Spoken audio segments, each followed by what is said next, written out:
Justice Hema committee report ചട്ടവിരുദ്ധമായി വെട്ടിമാറ്റിയ വിഷയത്തിൽ സർക്കാർ ഇപ്പോഴും മൗനം തുടരുകയാണ്. എവിടെ ആ 11 ഖണ്ഡികകൾ നമുക്ക് തരാമെന്ന് സ്റ്റേറ്റ് പബ്ലിക് ഇൻഫർമേഷൻ ഓഫീസർ ഉത്തരവിട്ടതിനു ശേഷം 5 പേജുകൾ വെട്ടിമാറ്റുക, അതിൽ തന്നെ 11 ഖണ്ഡികകൾ ഇല്ലാതാക്കുക, എന്നിട്ട് നമ്മുടെ കയ്യിലോട്ട് തരിക. ഇതാ കൊണ്ടുപോയി. നമ്മൾ പരിശോധിക്കുമ്പോൾ അതിൽ 11 ഖണ്ഡികകളില്ല. 97 മുതൽ 107 വരെയുള്ള 11 ഖണ്ഡികകളാണ് സർക്കാർ ചട്ടവിരുദ്ധമായി മറച്ചുവെച്ചത്. അപേക്ഷകരെ അറിയിക്കാതെയാണ് സാംസ്കാരിക വകുപ്പിന്റെ ഈ കടുംവെട്ട്. ഈ വിഷയത്തിൽ റിപ്പോർട്ട് നൽകിയ പരാതിയിലും നടപടിയായിട്ടില്ല. വിവരങ്ങളുമായി റോഷിപാൽ ചേരുന്നു. റോഷിപാൽ, നമ്മുടെ കൊടുത്ത പരാതി എവിടം വരെ എത്തി?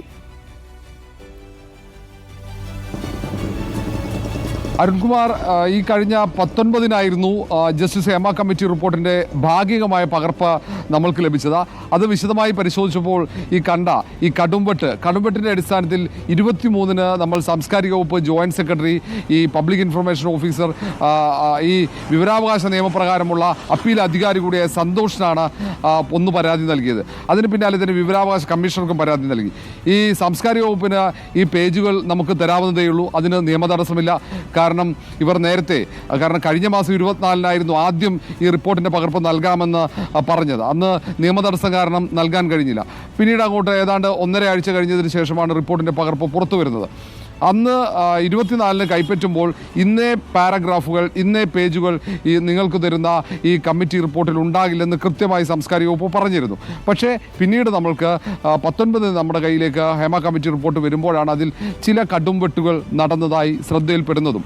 ഏതാണ്ട് 11 പാരഗ്രാഫുകൾ അത് എവിടെയാണെന്ന് കൃത്യമായി ബോധ്യമായി. ഏറ്റവും പ്രധാനപ്പെട്ടതാണ്, ഒരുപക്ഷെ ഈ 15-അംഗ പവർ ഗ്രൂപ്പിനെ കുറിച്ച് പരാമർശിക്കുന്ന ഭാഗമാകാം. ആരെയൊക്കെയോ രക്ഷപ്പെടുത്താൻ വേണ്ടിയാണോ ഇത്തരം ഒരു കടുംവെട്ട് നടത്തിയെന്ന സംശയവുമുണ്ട്.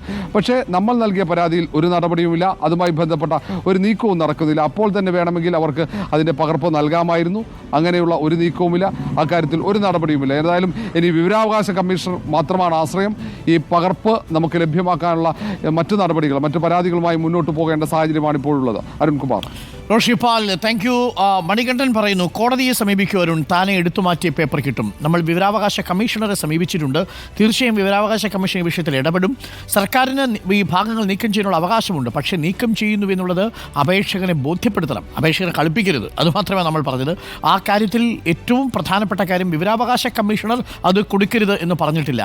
സർക്കാരിന് അത് കൊടുക്കരുത് എന്നാണെങ്കിൽ അതുകൂടി ആ ഭാഗത്ത് ചേർക്കാമല്ലോ. ഈ ഭാഗങ്ങൾ ഒഴിവാക്കിയാണ് നിങ്ങൾക്ക് തരുന്നതെന്ന്. എന്തിനീ കള്ളം സാർ? അതാണ് പ്രശ്നം. അപ്പോൾ SPO ഉത്തരവിട്ടതിന് ശേഷം അതിൽ വെട്ടിത്തിരുത്തലുകൾ നടന്നു എന്നതാണ് നമ്മളുടെ വാർത്തയുടെ ഒരു പ്രധാനപ്പെട്ട ആംഗിൾ. അത് ശരിയുമാണ്.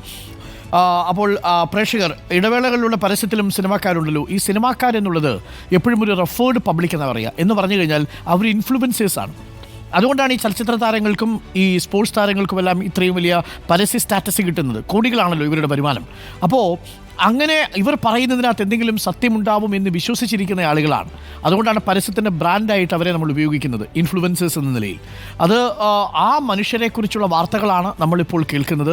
അതൊരു മേഖലയെ ആകെ വല്ലാതെ പിടിച്ചു കുലുക്കിയിട്ടുണ്ട് എന്നതാണ് വാസ്തവം. ഇതിൻ്റെ അർത്ഥം സിനിമാ മേഖലയിലുള്ള മുഴുവൻ ആളുകളും മോശമാണെന്നോ ഏതെങ്കിലും തരത്തിൽ സിനിമാ മേഖല പൂർണ്ണമായും കുത്തഴിഞ്ഞതാണെന്നോ അല്ല. പക്ഷേ അവിടെ മറ്റൊരു മേഖലയിലും ഇല്ലാത്തതിനേക്കാൾ കൂടുതൽ വ്യാപകമായി ഈ ചൂഷണവും തൊഴിലിടങ്ങളിലെ അവകാശ ലംഘനവും നടക്കുന്നുണ്ട് എന്നുള്ളതാണ്.